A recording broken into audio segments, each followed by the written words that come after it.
दोस्तों, आप सभी लोग कैसे हैं? उम्मीद करते हैं आप सभी लोग ठीक होंगे। दोस्तों, आप सभी का मेरे YouTube चैनल अपराध की कहानी में स्वागत है। आज की कहानी एक ऐसे व्यक्ति की है जो ऑफिस का काम खत्म करके घर के लिए निकला था मगर अपने घर तक नहीं पहुंच पाया। दोस्तों, आप सबसे अनुरोध है चैनल को सब्सक्राइब करें, चैनल लाइक करें और कमेंट करें। अपने दोस्तों के साथ शेयर जरूर करें। बहुत से लोग हैं जो सब्सक्राइब नहीं करते हैं। आपके सहयोग से मुझे हिम्मत मिलती है, इसलिए कंजूसी ना करे। कहानी शुरू करते हैं। 6 जनवरी 2020 को रात करीब 10 बजे का वक्त था। ग्रेटर नोएडा के गौर सिटी एवेन्यू 5 में रहने वाले 40 साल के वर्किंग प्रोफेशनल गौरव चंदेल गुरुग्राम स्थित अपने दफ्तर से नोएडा एक स्टेशन में स्थित अपने घर लौट रहे थे। रास्ते में चंदेल ने अपनी पत्नी प्रीति को फोन करके कहा कि वे रात 10 बजे तक घर पहुंच जाएंगे, लेकिन वे दिल्ली एनसीआर के हमेशा रहने वाले जाम के कारण जब समय पर घर नहीं पहुंचे तो आतन उनकी पत्नी प्रीति ने रात करीब 10:30 बजे फिर से गौरव चंदेल को फोन करके पूछा कि वे घर कब तक पहुंचेंगे। ज्यादा बात तो नहीं हो सकी, लेकिन गौरव ने पत्नी को इतना जरूर बताया कि वे परथला चौक पर हैं और थोड़ी देर में घर पहुंच जाएंगे।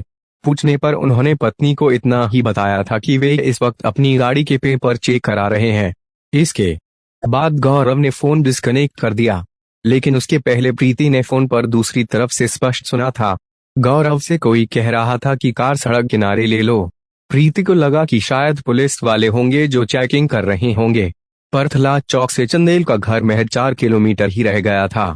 कायदे से अगले 10 या 15 मिनट में गौरव चंदेल को अपने घर पर होना चाहिए था, लेकिन काफी वक्त गुजर जाने के बाद भी वे अपने घर नहीं पहुंचे। आमतौर पर जब भी काम से फुर्सत होती, गौरव अपनी पत्नी से फोन पर बातें किया करते थे। इस रोज भी दफ्तर से रवाना होने से पहले उन्होंने प्रीति को फोन किया था। इस हिसाब से गौरव को रात करीब 10 बजे तक गुरुग्राम से नोएडा एक स्टेशन के अपने फ्लैट पर पहुंच जाना चाहिए था। गौरव चंदेल गुरुग्राम के उद्योग विहार स्थित सर्जिकल इक्विपमेंट बनाने वाली टीएम इंडिया लिमिटेड कंपनी में रीजनल मैनेजर थे। गौरव चंदेल ने पत्नी से फोन पर जो कहा था उसके हिसाब से गौरव को कम से कम अगले आधे घंटे यानी रात 11:45 या 11 बजे तक घर पहुंच जाना चाहिए था, लेकिन जब 40 से 45 मिनट गुजर जाने के बाद भी गौरव घर नहीं पहुंचे तो प्रीति की बेचैनी बढ़ने लगी। अब उसने गौरव को एक के बाद एक कई फोन किए। घंटी बजती रही, लेकिन गौरव ने फोन नहीं उठाया। प्रीति को समझ में नहीं आ रहा था कि आखिर अपनी गाड़ी के कागज चेक करवा रहे गौरव के साथ बीच रास्ते में ऐसा क्या हुआ कि वह न तो घर लौटे और न ही फोन उठा रहे हैं। ये हालत प्रीति ही नहीं बल्कि पूरे चंदेल परिवार और रिश्तेदारों को बेचैन करने के लिए काफी थे। लिहाजा प्रीति ने अब अपने पड़ोसियों से बात की और फोन पर ही कुछ और देर तक गौरव का पता लगाने की कोशिश चलती रही। लेकिन जब सारी कोशिशें नाकाम होगी तो उसने आस पड़ोस में रहने वाले लोगों को बुलाया और सभी लोग सीधे बिसरख पुलिस स्टेशन पहुंचे। थाने में उनके साथ वैसा ही हुआ जैसा कि आमतौर पर पुलिस थानों में होता है। बिसरख थाने के पुलिस वालों ने परेशान चंदेल परिवार को बहुत ठंडा रिस्पॉन्स दिया और ये समझाने की कोशिश की कि गौरव अपनी मर्जी से कहीं चले गए होंगे और खुद ही वापस लौट आएंगे। चूंकि गौरव की पत्नी प्रीति को पूरे सीक्वेंस यानी घटनाक्रम का पता था तो वह पुलिस की बात मानने को तैयार नहीं हुई। ऐसे में जिद करने पर बिसरख के पुलिस वालों ने चंदेल परिवार को पहले थाना फेस 3, फिर चेरी काउंटी पुलिस चौकी और तब गौड़ सिटी पुलिस चौकी के लिए टर्का किया। परिवार के लोग पड़ोसियों के साथ इस चौकी से उस चौकी तक भटकते रहे, लेकिन हर जगह उन्हें वहां तैनात पुलिस वालों ने यह कहकर टरका दिया कि ये हमारे क्षेत्र का मामला नहीं है। इस तरह गौरव के परिवार वाले रात भर थाने और पुलिस चौकी में ढूंढते और पुलिस से फरियाद करते रहे। आधी रात बीत जाने के बाद परिवार के लोग फिर से बिसरख थाने पहुंचे, जहां इस बार उन्हें बिसरख थाना प्रभारी मनोज पाठक मिले। पाठक को जब सारी बात पता चली तो उन्होंने गौरव की गुमशुदगी दर्ज करवाकर उनके फोन की लोकेशन ट्रेस करने के लिए उसी समय कुछ पुलिस कर्मियों को काम पर लगा दिया। कुछ ही देर में बिसरख पुलिस को पता चल गया कि गौरव के मोबाइल फोन की लोकेशन एक्टिव थी। पुलिस को नोएडा एक स्टेशन के ही रोडा जलालपुर और हैबतपुर जैसे गांवों का पता चला जहां गौरव के मोबाइल फोन की लोकेशन नजर आ रही थी। परिजनों ने राहत की सांस ली। उन्हें लगा कि गौरव कुशल से है, लिहाजा परिवार तथा पड़ोस के लोगों ने पुलिस पर दबाव बनाया कि वे इन जगहों पर चलकर गौरव को तलाशने के लिए उनके साथ चले। पुलिस को जिन मामलों में अपना कोई फायदा नजर नहीं आता, उनमें वे बहुत मेहनत नहीं करना चाहती। लिहाजा पुलिस अनमने ढंग से चंदेल परिवार के साथ गौरव को ढूंढने के लिए गई। लेकिन रात के अंतिम पहर में इधर उधर भटकने के अलावा उन्हें कोई कामयाबी नहीं मिली। घर वाले खुद गौरव की तलाश में जुट गए। घर वालों ने पड़ोसियों के साथ मिलकर एक बार फिर परथला गोल चक्कर से गौड़ सिटी तक गौरव को ढूंढने का काम शुरू किया, क्योंकि गौरव को इसी रूट से अपने घर आना था और आखिरी बार उसकी अपनी बीवी प्रीति से परथला चौक पर ही फोन पर बात हुई थी। इसी तमाम भागदौड़ में सुबह के करीब 4:30 बज गए थे। चंदेल परिवार से जुड़े लोगों की गाड़ी परथला चौक से गौड़ चौक की तरफ सर्विस लेन पर चल रही थी। तभी उन्हें हिंडन पुलिया से पहले एक क्रिकेट ग्राउंड के पास कोई जमीन पर पड़ा नजर आया।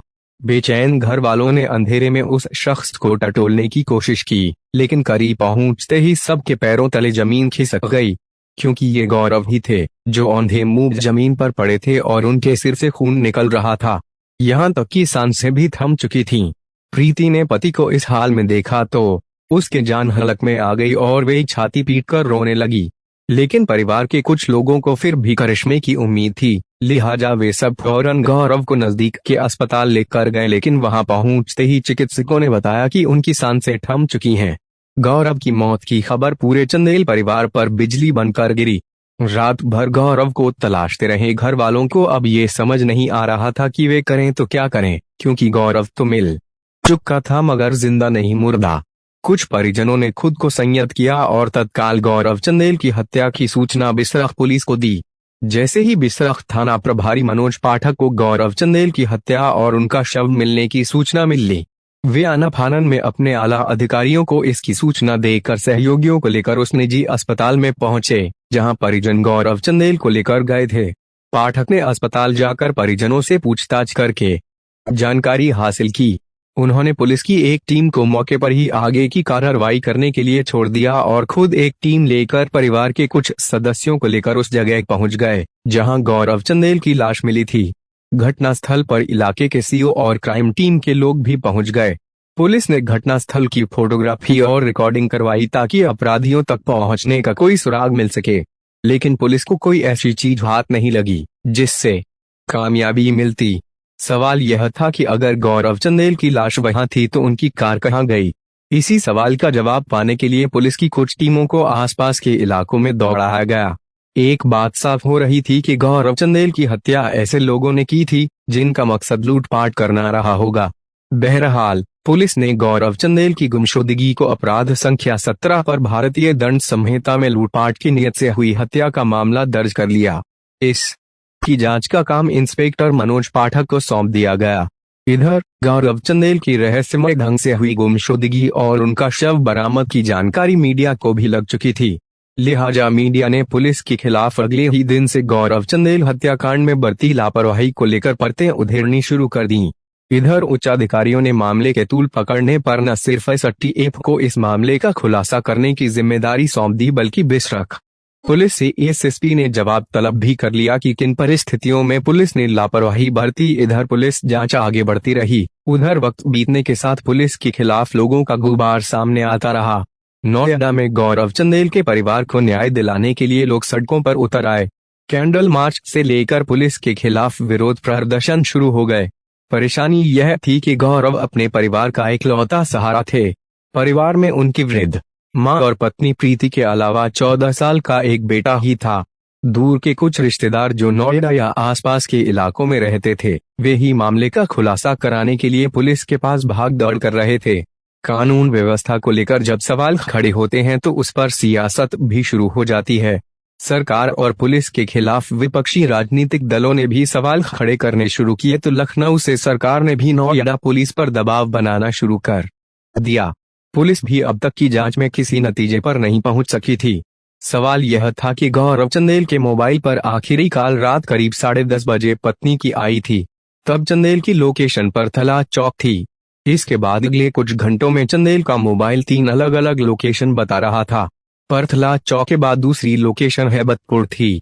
हैबतपुर परथला चौक से करीब 3.5 किलोमीटर दूर है, लेकिन हैबतपुर चंदेल के घर के रूट पर नहीं पड़ता तो चंदेल उधर क्यों गया था?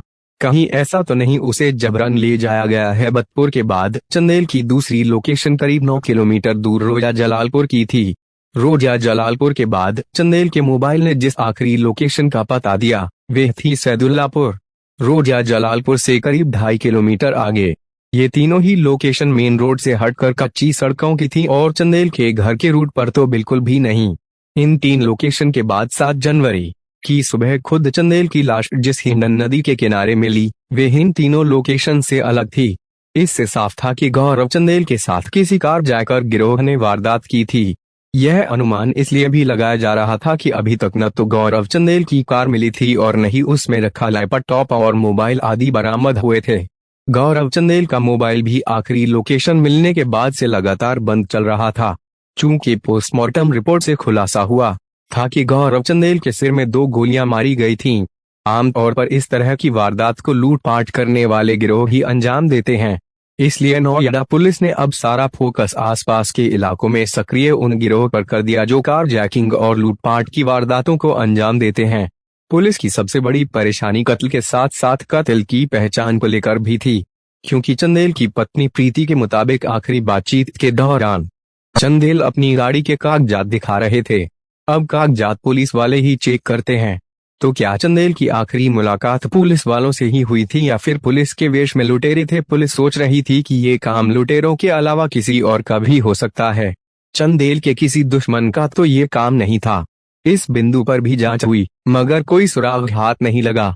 अब सवाल ये भी था कि आखिर गौरव की ब्रांड न्यू सेल्टोस कार कहाँ है? 2 मोबाइल, लैपटॉप और दूसरी कीमती चीजें भी गायब थीं।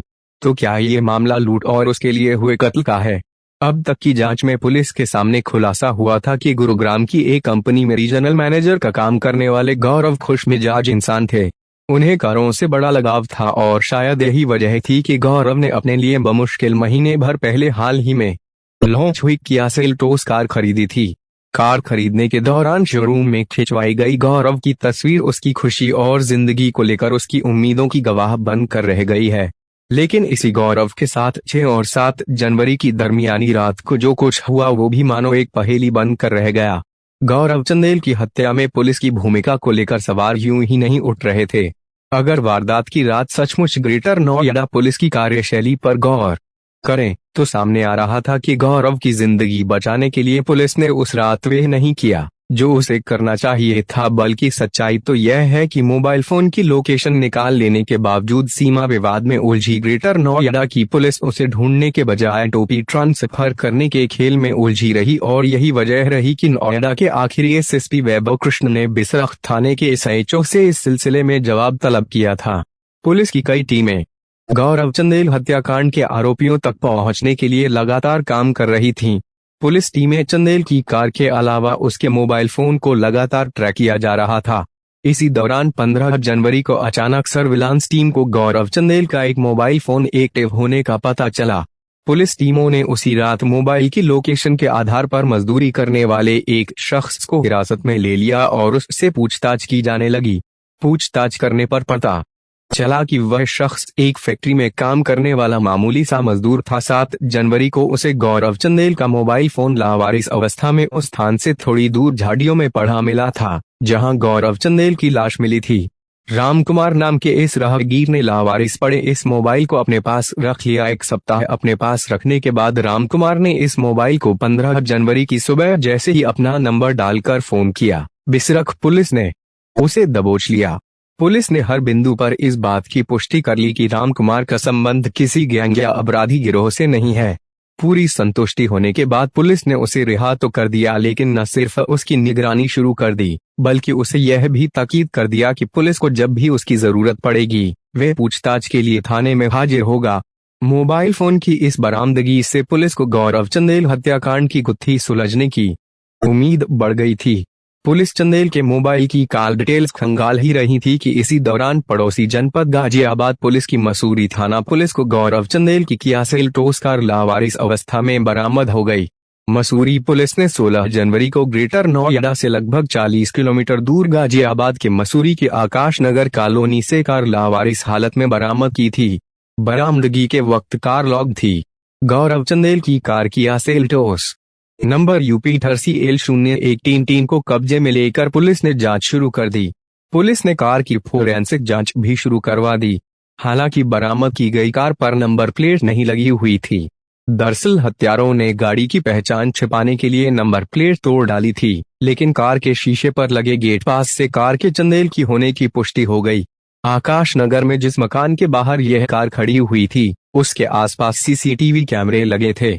जब उन्हें खंगाला गया तो पुलिस को उसमें कार को खड़ा करने वाले नजर आ गए। सीसीटीवी में दिख रहे लोगों की पहचान करने की कोशिश की गई, मगर तस्वीरें इतनी धुंधली थीं कि उनकी पहचान नहीं हो सकी। फिंगरप्रिंट एक्सपर्ट की टीम ने गाड़ी की जांच की, मगर उससे कोई मदद नहीं मिली। अलबत्ता गौरव चंदेल का लैपटॉप, बैग, आईडी, मोबाइल व दूसरे सामान कार में नहीं मिले।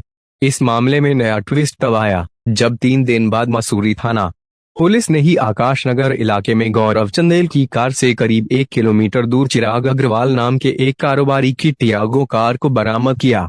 उस कार की नंबर प्लेट बदली गई थी, लेकिन कार पर लगे स्टिकर से कार के सही नंबर का पता चल गया। चिराग अग्रवाल की टियागो कार मिलने के बाद यह बात साफ हो गई कि इस इलाके में सक्रिय कोई गिरोह है जिसने इन वारदातों को अंजाम दिया है। नोएडा और गाजियाबाद पुलिस के साथ यूपीएसटीएफ की टीम इलाके के बदमाशों और सक्रिय गैंगों की कुंडली खंगालने लगी। पुलिस की जांच मसूरी इलाके में सक्रिय मिर्ची गैंग पर आकर ठहर गई। एसटीएफ ने मिर्ची गैंग की फाइलें खंगाली तो पता चला कि इस गिरोह का सरगना आशु जाट है। गैंग में कई और गुर्गे भी हैं, जिनमें से ज्यादातर का ताल्लुक पश्चिमी उत्तर प्रदेश के बुलंदशहर इलाके से है। ये गैंग दिल्ली के अलावा एनसीआर में वारदात को अंजाम देकर वापस अपने अपने इलाकों में लौट आता है। यही वजह है कि पुलिस या तो इन तक पहुंच नहीं पाती या फिर उसे इन तक पहुंचने में काफी वक्त लग जाता है। इनका यानी वारदात को अंजाम देने का तरीका यह है कि ये या तो किराए की गाड़ी या ऑटो से किसी मॉल या पॉश इलाकों में घूमकर पहले रेकी करते हैं और फिर जैसे ही इन्हें कोई अकेला आदमी नजर आता है ये उसे टारगेट करते हैं। वारदात को अंजाम देने वाला ये गैंग लाल मिर्च का पाउडर लेकर चलता है। किसी बहाने से बात की शुरुआत करने की कोशिश करते हैं और जैसे ही कोई इनके जाल में वे फंस जाता है तो ये उसकी आंखों में लाल मिर्च झोंक देते हैं। फिर उसे या तो जख्मी करके लूट लेते हैं या फिर ये गैंग उसका अपहरण कर लेते हैं और मार देते हैं। दिल्ली एनसीआर में पिछले कई सालों में मिर्ची गैंग ने ऐसी कई वारदातों को अंजाम दिया है। पुलिस का टारगेट अब मिर्ची गैंग और उसका सरगना आशु जाट था। आशु जाट तक पहुंचना इतना आसान नहीं था, लेकिन पुलिस ने उस तक पहुंचने के लिए मसूरी इलाके में ही रहने वाली आशु जाट की पत्नी पूनम की निगरानी शुरू करा दी और पूनम के मोबाइल फोन को सर्विलांस पर लगा दिया। गौरव चंदेल हत्याकांड के बाद आशु जाट एसटीएफ के अलावा आसपास के जिलों की पुलिस की नजरों में भी चढ़ चुका था। सब अपनी तरह से उस तक पहुंचने की रणनीति पर काम कर रहे थे, लेकिन सफलता मिली हापुड़ पुलिस को। 26 जनवरी को हापुड़ जिले की सर्विलांस टीम को सूचना मिली कि आशु जाट की पत्नी पूनम आशु के एक करीबी सहयोगी के साथ मोटरसाइकिल पर सवार होकर धौलाना थाना क्षेत्र के करणपुर जट गांव में किसी से मिलने जाने वाली है। इस सूचना के बाद सर्विलांस टीम ने स्वार टीम और धौलाना पुलिस के साथ उस इलाके की घेराबंदी कर दी। सूचना सटीक निकली और पुलिस टीम ने दोनों को दबोच लिया। उसके पास से एक 32 बोर की पिस्टल भी बरामद हुई। आशु जाट की पत्नी पूनम से महिला पुलिस पूछताछ करने लगी, जबकि धौलाना थाने के एसआई राजीव कुमार शर्मा शिकारपुर बुलंदशहर निवासी उमेश से उसके गिरोह के सरगना आशु जाट के बारे में पूछताछ करने लगे। आशु जाट के बारे में तो उमेश कोई सटीक जानकारी नहीं दे सका, लेकिन उसने बताया कि 6 जनवरी की रात उसने आशु जाट व अपने 3 साथियों के साथ मिलकर ग्रेटर नोएडा में एक व्यक्ति की हत्या कर दी थी और उसकी सेल्टोस कार लूट ली थी। जैसे ही पुलिस को पता चला कि उनके सामने गौरव चंदेल हत्याकांड का एक आरोपी है तो पुलिस ने कड़ी से कड़ी जोड़ते हुए लूट के सामान की बरामदगी का प्रयास शुरू कर दिया। उमेश ने बताया कि वे लूटे गए एक मोबाइल व लैपटॉप को नोएडा के फेस 3 इलाके से बरामद करवा सकता है, तो राजीव शर्मा की टीम उसे माल बरामद करने के लिए रवाना हो गई। लेकिन उमेश पुलिस टीम की उम्मीदों से कहीं ज्यादा शातिर और चालाक निकला। पुलिस की गाड़ी जब गुलावटी मसूरी रोड पर डहाना गांव के पास से गुजर रही थी तो अचानक वह शौच के बहाने गाड़ी से उतरा। वह एसआई राजीव शर्मा के हाथ से उनकी सरकारी पिस्टल छीनकर भागने लगा। पुलिस ने पहले तो उसे पकड़ने की कोशिश की, मगर जब देखा कि वह उनकी पकड़ से निकल सकता है तो उन्होंने उस पर गोली चला दी। एक के बाद एक 2 गोलियां उमेश के दाएं पैर में लगी और वो वहीं गिर पड़ा। इसके बाद पुलिस उसे घायलावस्था में लेकर अस्पताल पहुंची। पूछताछ करने पर पता चला कि उमेश ने भागने का रास्ता खोजने के लिए ही पुलिस को लूट का माल बरामद करवाने का झांसा दिया था। लेकिन पुलिस को इतना तो पता चल ही चुका था कि मिर्ची गैंग ने ही गौरव चंदेल की हत्या को लूट के इरादे से अंजाम दिया था। पुलिस ने उसी दिन कविनगर के काजीपुरा इलाके में रहने वाले आशु जाट उर्फ प्रवीण उर्फ धर्मेंद्र की पत्नी पूनम के साथ उमेश के खिलाफ शस्त्र अधिनियम का मामला दर्ज कर लिया और आगे की कार्रवाई के लिए एसटीएफ तथा नोएडा पुलिस को सूचित कर दिया। नोएडा पुलिस व एसटीएफ की टीम सूचना मिलने के तत्काल बाद धौलाना पहुंच गई और इस मामले की आगे की जांच अपने हाथ में ले ली। उमेश पर लूटपाट, अपहरण और हत्या के 1 दर्जन से ज्यादा मामले दर्ज हैं। इस गैंग के बॉस यानी सरगना आशु जाट पर भी ऐसे ही 40 से ज्यादा मामले दर्ज हैं। पुलिस उमेश की गिरफ्तारी को बड़ी उपलब्धि मान रही थी, लेकिन आशु जाट की गिरफ्तारी न होना और बदमाशों से लूट का कोई भी माल बरामद न होना उसकी कार्रवाई पर प्रश्न चिन्ह खड़े कर रहा था।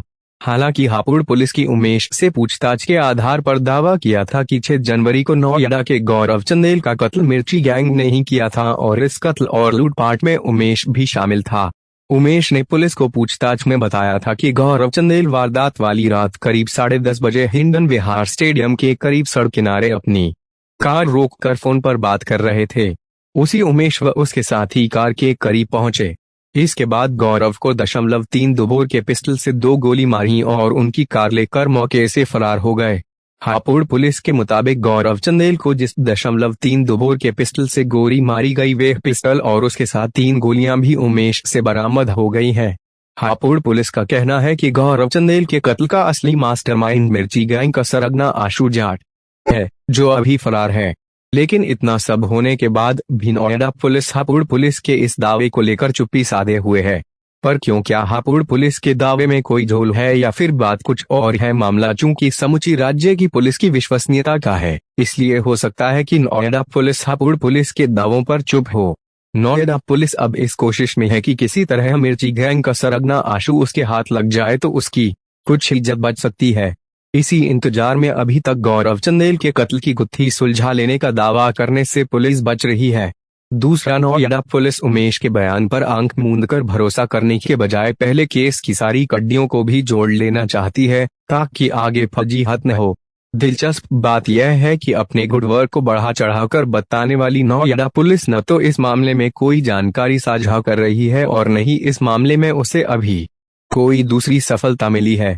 ऐसे में सवाल उठना लाजिमी है कि क्या पुलिस ने शासन के दबाव और फजीहत से बचने के लिए मिर्ची गैंग के सरगना पर इस हत्या व लूटकांड का ठीकरा फोड़ा है या वास्तव में इसी गिरोह ने इस वारदात को अंजाम दिया था। लेकिन ऐसे कई सवाल हैं जिससे ये पूरा मामला एक पहेली बन गया है। अगर आशु जाट के मिर्ची गैंग ने ही इस पूरी वारदात को अंजाम दिया था तो उन्होंने वारदात के बाद गौरव चंदेल से लूटी गई किया सेल्टोस कार मसूरी इलाके में लावारिस क्यों छोड़ी? आमतौर पर लूटपाट के लिए वारदात को अंजाम देने वाले इन बदमाशों ने कीमती कार छोड़कर सिर्फ गौरव चंदेल का एक मोबाइल व लैपटॉप लूटा था, जबकि एक मोबाइल वे पहले ही उस जगह फेंक चुके थे जहां गौरव चंदेल की हत्या करके उसके शव को फेंका था। पुलिस अभी तक गौरव चंदेल के डेबिट व क्रेडिट कार्ड तथा उसकी सोने की चेन व अंगूठी के बारे में नहीं बता सकी है कि वे किसके पास हैं। अगर उमेश इस वारदात में शामिल था तो पुलिस उससे इन सामानों का खुलासा क्यों नहीं करवा सकी? अगर पुलिस की कहानी पर विश्वास कर भी लिया जाए तो वे लूटे गए सामान कहाँ हैं? सवाल उठ रहे हैं कि पुलिस ने इस मामले में फजीहत से बचने और गर्दन बचाने के लिए केस का खुलासा तो कर दिया, लेकिन अभी तक उसके पास हत्या की ठोस वजह नहीं है। हो सकता है कि गौरव चंदेल की हत्या उसके किसी दुश्मन की सोची समझी साजिश का कारनामा हो, लेकिन पुलिस उस चक्रव्यूह को तोड़ने में नाकाम रही है। पुलिस ने सिर्फ मिर्ची गिरोह की कार्यशैली को देखकर इसके ऊपर हत्याकांड का ठीकरा फोड़ दिया है। दोस्तों, आपको कहानी कैसी लगी कमेंट करके जरूर बताएं और एक बार फिर आपसे अनुरोध है चैनल को सब्सक्राइब करें और लाइक करें, शेयर करें। कल फिर आपसे मुलाकात होगी एक और नई कहानी के साथ। तब तक